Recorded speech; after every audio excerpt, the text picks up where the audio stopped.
The streets of London are full of history, but not all the famous characters associated with this city were real.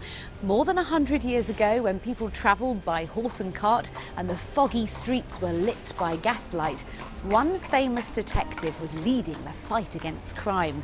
It was Victorian London, the time of Sherlock Holmes.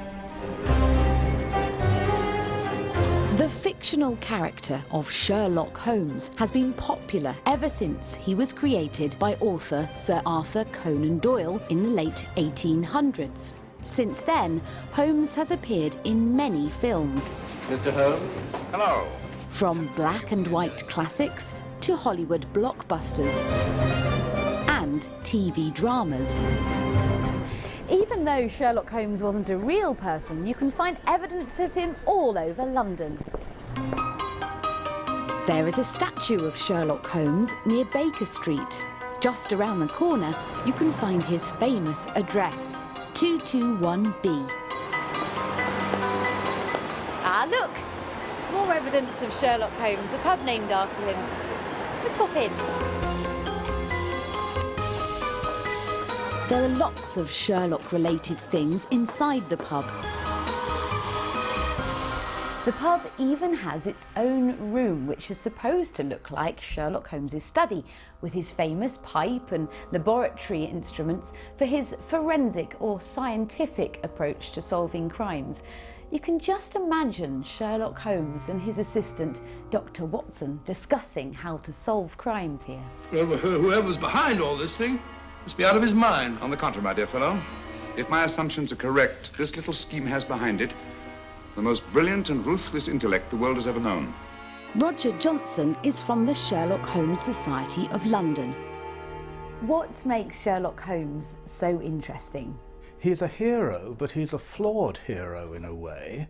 He doesn't have superpowers in the way that, say, Superman does, or the Marvel Avengers. He's a real human being, and you can feel with Sherlock Holmes, as you can't do with Superman, yeah, I could be like that. Why is he still so popular?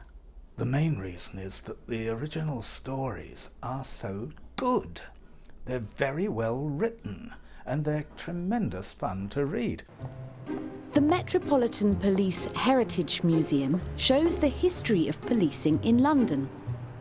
Holmes was famous for his use of forensic or scientific techniques to solve crimes. His creator, Conan Doyle, visited police museums to gain inspiration for his stories. Alan Moss is a former policeman and historian.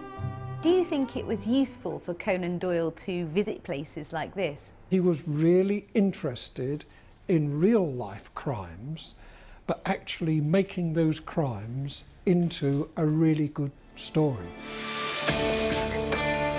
Police methods and crime-solving techniques have changed since the time of Sherlock Holmes.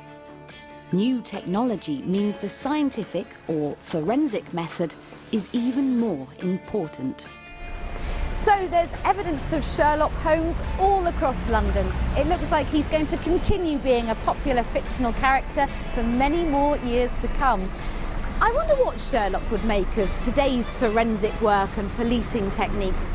I guess we'll never know.